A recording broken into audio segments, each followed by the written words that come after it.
समझाया भी कैसा, बहुत अच्छी तरह से समझाया। विविध भांत परितोष कर विदा कीन वृषकेत। और शंकर जी महाराज ने कही कि हिमाचल महाराज अब आप अपने घर को पधारिए। और हिमाचल महाराज ने घर आके जो लौकिक जगत का व्यवहार होता है वो व्यवहार किया। तुरत भवन आए गिरिराई, सकल सेल सर लिए बुलाई। जितने भी उनके यहाँ आगंतुक थे सबको बुला के और उन सबका मान सम्मान करके और उन सबको विदा कर दिया।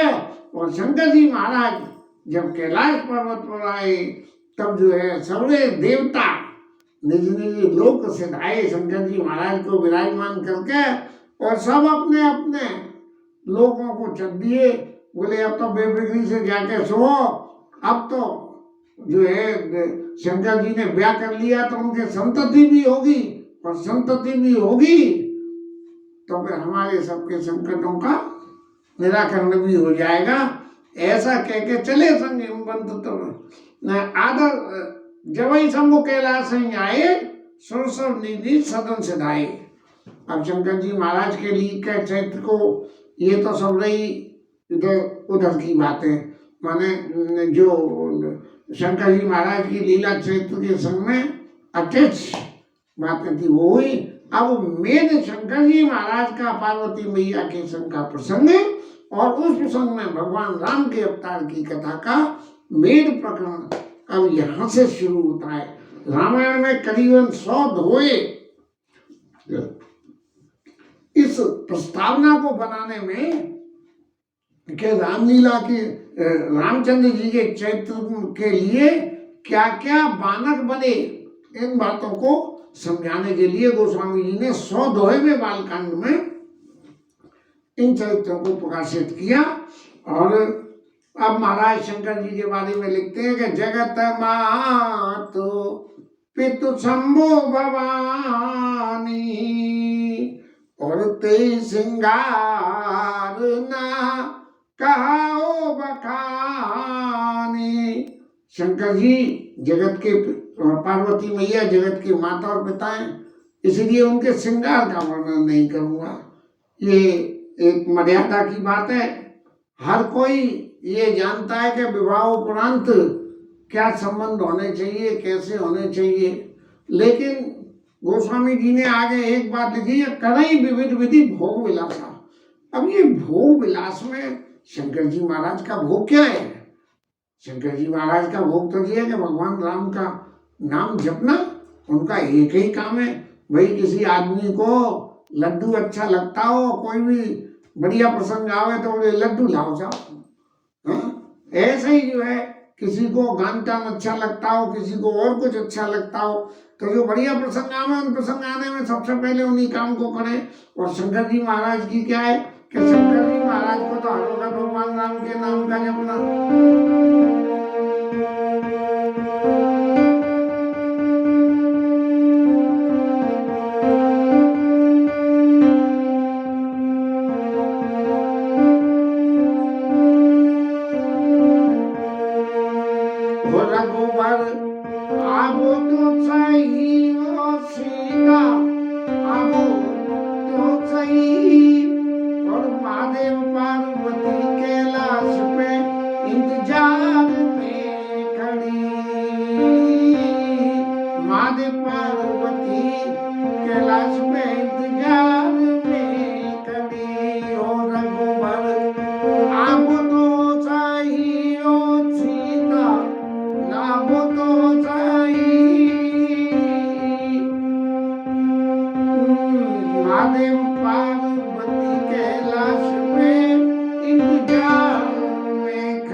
खूब भगवान राम की कथा कीर्तन और सत्संगों का लाभ वहाँ मिल रहा होगा। और गणन समेत वसई कैलाशा अपने गणों के साथ में। अब गण तो ठहरे भैया भूत पिशाच, और भूत पिशाचों की क्या है, जिनके जो था वो तो सबको उन्होंने वापस भेज दिया। लेकिन अब गण कौन रह गए? जो शंकर जी के खास चरण सेवक थे। वो मैं ज्यादा तो नहीं मालूम, लेकिन मुझे मालूम है कोई उनके संग में नादिया बाबा और सुंगी भुंगी दो चेला चाची रहते थे, ऐसा मैंने कथाओं में सुना है। तो गणन समेत गोसाई कैलासा उनके साथ में कैलाश में माता पार्वती के संग में बसते हैं। और हर गिरिजा बिहार नित्य नयऊ एक विधि विपिन काल चले नित्य नए नए भगवान के चरित्रों का वर्णन और वो करते हैं। और तब क्या हुआ, जब भगवान के नाम का स्मरण करते करते जब नाम से तारतम्य हो जाए और संसार की बातों से जब ध्यान बट जाए और तब उन बातों में यदि संसर्ग हो तो जो संसति पैदा होगी वो संतति भी भगवान की भक्त होगी। तो तब जन्मे छठ बदन कुमारा और तारक असुर समरते मारा। तब जो है 6 मुंह वाले 6 मुंह वाले महाराज क्या नाम है इनका, तब जन्मे छठ बदन कुमारा तारक असुर। अरे क्या भाई ठाकुर जी महाराज जरासी कृपा रखो ने जग जान सन्मुख जन्म कर्म प्रताप प्रताप पुरुषारथ महा। ये क्या नाम था इनका, वही तब जन्म शब्द में 6 मुंह वालों की नाम याद आ रहे हैं, वो असली नाम ही उनका याद नहीं आ रहा। जग जान सन्मुख जन्म कर्म प्रताप पुरुषारथ महा। ते तुम्हें वृष केतु सुत कर चरित संक्षेप ही कहा। शंकर जी के पुत्र का मैंने सब जग जानता है, इसलिए इस लीला को ओवरलुक करके बाईपास कर दिया। कभी कभी हम रामलीला में भी देखते थे, ऐसे बहुत सारी लीलाएं जो है रामायण में जो होती थी उनको बाईपास कर दिया जाता था। यह उमा शंभु विवाह जे नर, यह उमा शंभु विवाह जो नर नारी कहीं जिगावही। कल्याण काज विवाह मंगल सर्वदा सुख पावई। शंकर जी के इस विवाह के प्रसंग को जो गाएगा उसके क्या होगा कि कल्याण काज विवाह मंगल। अब शंकर जी कहाँ, एक तरफ तो ऐसी अशुभ मूर्ति का उनका श्रृंगार है, लेकिन कल्याण काज में यदि शंकर जी के चरित्र का गुणगान होगा तो सर्वदा सुख पावई, हमेशा होना सुख होना। चरित सिंधु गिरिजा रमन वेद न पावई पार। वरने तुलसीदास किमी अतिमति मंद गमार। महाराज तुलसीदास कह रहे हैं कि मैं तो क्या करूं, वेद भी शंकर जी के चरित्र को पार नहीं पा सकते हैं, तो मैं क्या कह सकता हूँ। समुच्चरित सुनि सहस सुहावा भरद्वाज सुनि अति सुख पावा।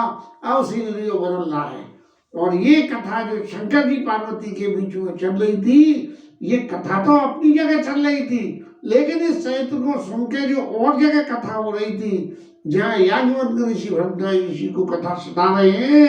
भरद्वाज सुनि अति सुख पावा। भरद्वाज जी को बड़ा सुख हुआ। क्या सुख हुआ? शंकर जी के चरित्र को सुन के कि शंकर जी के समान ऐसा देवता कौन है कि जिसने पार्वती मैया को दंड भी दिया और दंड देने के उपरांत फिर विवाह करके अपना लिया। भौलाल सा कथा परबाड़ी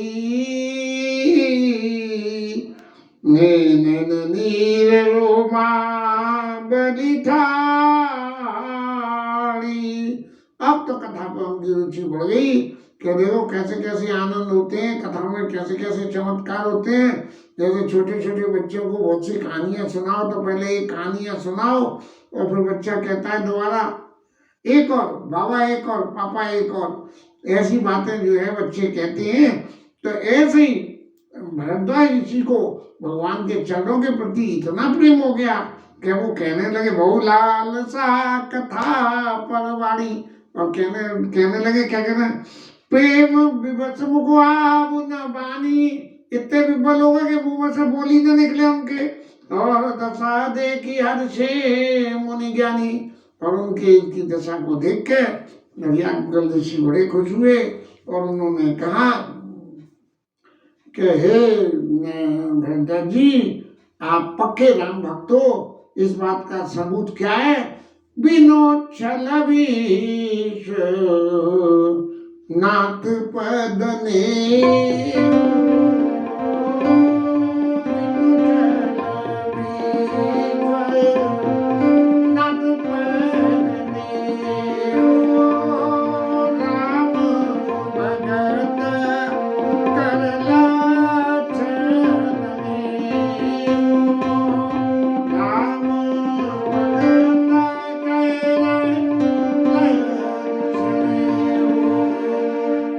बिना किसी स्वार्थ के, बिना किसी छल के, और शंकर जी के चरणों में जिस व्यक्ति को प्रेम हो, इसका मतलब वो पक्का राम जी का भगत है। और फिर वर्णन करते हुए कह रहे हैं, शिव सम को रघुपति व्रतधारी और बिन अवित जी सती असनारी। सती का कोई अपराध नहीं था, फिर भी जो है शंकर जी ने उसका परित्याग कर दिया। इस बात को यदि थोड़ा सा विचार करें तो आगे तो नहीं था, लेकिन कार्य गलत था। कार्य क्यों गलत था? कि पति की अवमानना करके, पति के प्रति अभिमान को लेके जो चैत्र रचा गया, इसलिए बिनु अगत जी सती असनारी। यदि सती मैया राम जी के दल में जाके मिल जाती और अपने पुरुषार्थ प्रताप से सीता जी को गायब करके लग जाती बीच में और फिर होती तो पाप होता। लेकिन ये तो कोई पाप था ही नहीं, क्योंकि वो तो आगे आगे चल दी और आगे आगे चल दी और भगवान राम ने पहचान लिया। जादूगर जादू दिखावे और सामने से जो है 10 का नोट उठा के और 20 का नोट रखता हुआ दर्शकों को दिख जाए तो जादू क्या रहा? तो बिनु अगित जी सती अस नारी, पन कर रघुपति भगत दिखाई, को शिव सम राम प्रिय भाई। भरद्वाज मुनि के याज्ञवल्क्य मुनि कह रहे हैं कि मैंने इसलिए तुम्हें शंकर जी का चरित्र सुनाया कि शंकर जी का चरित्र सुन लोगे तो राम कथा में विघ्न नहीं होगा। नहीं तो क्या होगा? जैसे सती मैया के संग में हुआ कि जाके सीधी राम कथा सुनने लग गई। अब सीधी राम कथा सुनी तो मोह हो गया उनको। इसलिए मैंने पहले आपको शंकर जी का चरित्र सुनाया कि देखो सती मैया को भी मोह हो गया था। इसलिए आप भी जरा सावधान होकर रहना। यदि शिवजी की कथा में आपका मन लग गया और आपको ये विश्वास हो गया कि राम पर ब्रह्म परमेश्वर ही है, तभी भगवान की कथा सुन के आपको विश्वास होगा। नहीं तो पार्वती की तरह से हालत हो जाएगी आपकी भी। इसलिए प्रथम ही में कई शिव चरित तो बूझा मर्म तुम्हार, सुचि सेवक तुम राम के रहत समस्त विकार। सब तरह के विकारों से दूर जो है आप राम जी के पवित्र भक्त हो, राम जी के भक्त हो। और अब जब मैंने तुम्हारे इन गुणों का परख कर लिया तो अब मैं राम कथा का वर्णन शुरू करता हूँ। लेकिन कथा के वर्णन करने से पहले सबसे बड़ी एक बात होती है कि व्यास आसन पे जब कोई विराजता है तो उसे भगवान की वंदना करे, भगवान के चरित्र की वंदना करे, गुरु की वंदना करे, व्यास आसन की वेदता के और श्रोता और वक्ता दोनों के गुणों का वर्णन करे। ये सबसे ज्यादा जो है इम्पोर्टेंट बात है कि जिसमें श्रोता और वक्ता दोनों के गुणों का वर्णन हो। अब वक्ता तो खुद अपने आप ही में करेगा नहीं अपने गुणों का वर्णन, तो कोई ना कोई और व्यक्ति जिस समागम में जो कोई भी हो वो जो है वक्ता के गुणों को प्रकाश करता है और वक्ता फिर श्रोता के गुणों को प्रकाशमान करते हैं।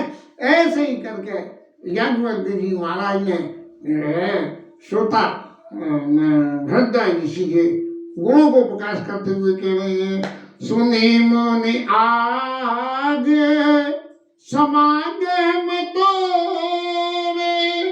कहीं न जाई जस सुख मन मोरे।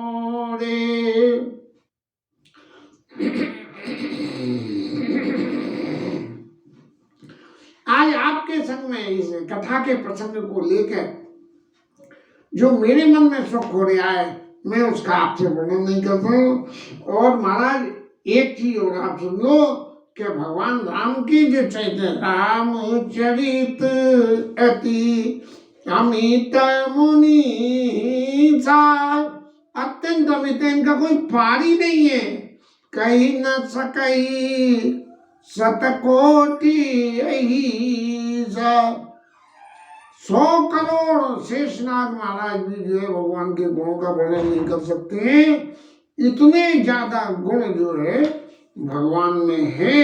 अब इसकी जब मैं कथा वर्णन आपसे करूंगा तो मैं तो जब शेषनागी वर्णन नहीं कर सकते हैं तो मैं एक मुंह वाला कैसे वर्णन करूंगा।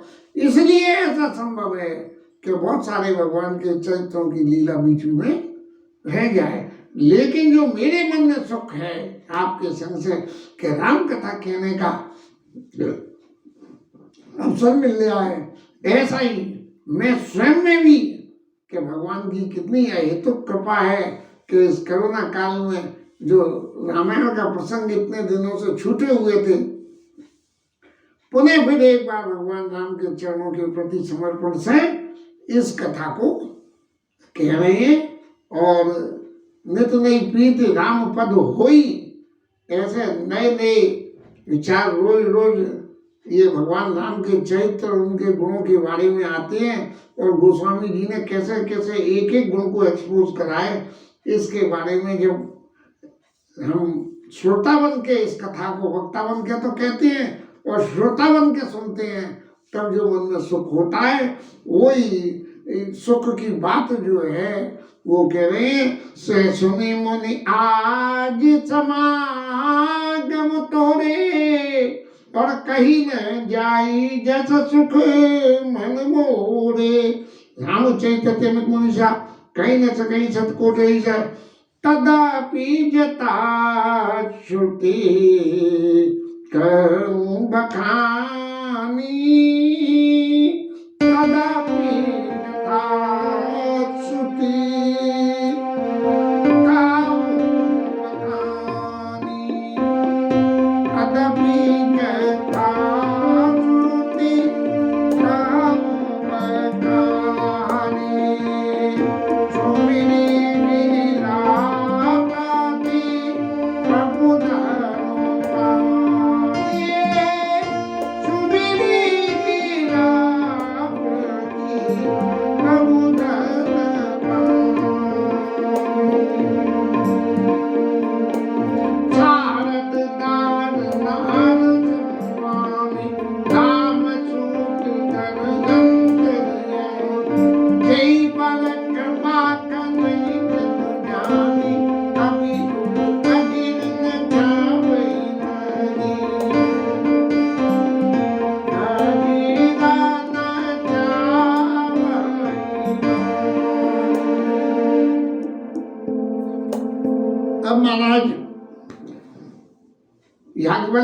याज्ञवल्क्य जी कह रहे हैं कि रामचरित सतकोट मुनीसा कहीं न रामचरित मुनीसा कह न सकई सतकोट अहिसा। करुणा शंकर शेषनाग जी बाबा भी जो है उनका वर्णन नहीं कर सकते, लेकिन फिर भी मैं तदपि यथा श्रुति कहूं बखानी, जैसी मेरे में बुद्धि है जो मैंने सुना है। सुमिर गिरा पति प्रभु धन पानी, वाणी के पति कौन है?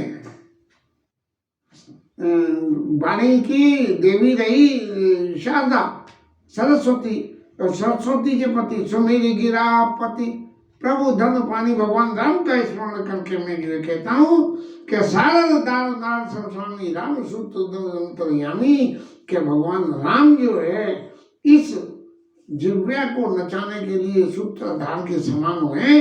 और जैसे सूत्रधार स्टेज पे मंच के पीछे से खड़ा होकर कोई पात्र कुछ चैत्र को कह रहा है तो वहां से इशारे करता रहता है कि कहीं अगर भूल हो रही हो तो वो सुधार हो जाए। सारद दार नार स्वामी राम सूत्रधर अंतर्यामी, ऐसे शारदा जिस पर कृपा करती हैं उस पर कृपा करने के लिए भगवान राम सूत्रधार के समान है। राम सूत्रयामी और जेई पर कृपा करें जन जानी। ऐसे राम जी जिसके ऊपर अपना समझ के कृपा करते हैं तो कभी अजीर नचा वही रानी। जब कृपा करते हैं तो उसमें क्या होता है कि उसकी वाणी को नचाने लगते हैं और वाणी को नचा के क्या करते हैं कि वो भगवान के गुणों का गान करता है। ऐसे भगवान राम को मैं प्रणवाऊं सोई कृपालु रघुनाथा।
याज्ञवल्क्य जी कहते हैं कि मैं ऐसे भगवान राम को जो हमारी जिब्या को नचाने वाली हैं, शारदा को नचाते हैं और हमारी जिब्या को भी नचाने वाली है और तुम नचाते हैं जब हमारे ऊपर कृपा करते हैं तब तो मैं ऐसे भगवान राम को प्रणाम करता हूँ और मैं उनके विशद गुणों का वर्णन करता हूँ कि परम रम्य केवल कैलाशु जहाँ सदाशिव उमा निवासु।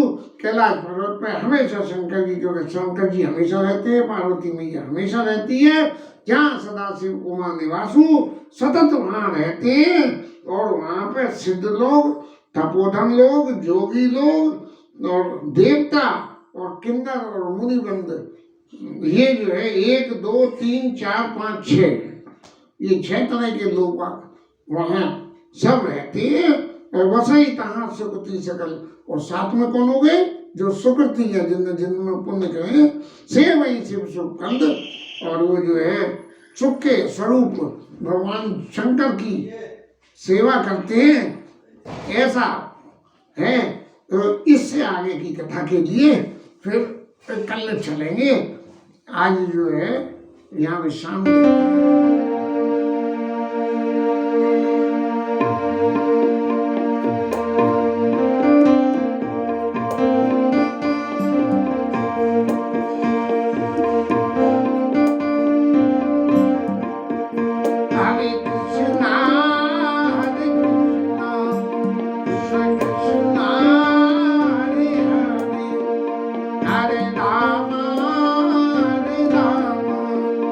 Rama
महादेव बाबा की। और चले संग हिमवंत तवा पैजावन के, विविध भांति पर तोष करी विदा विदा की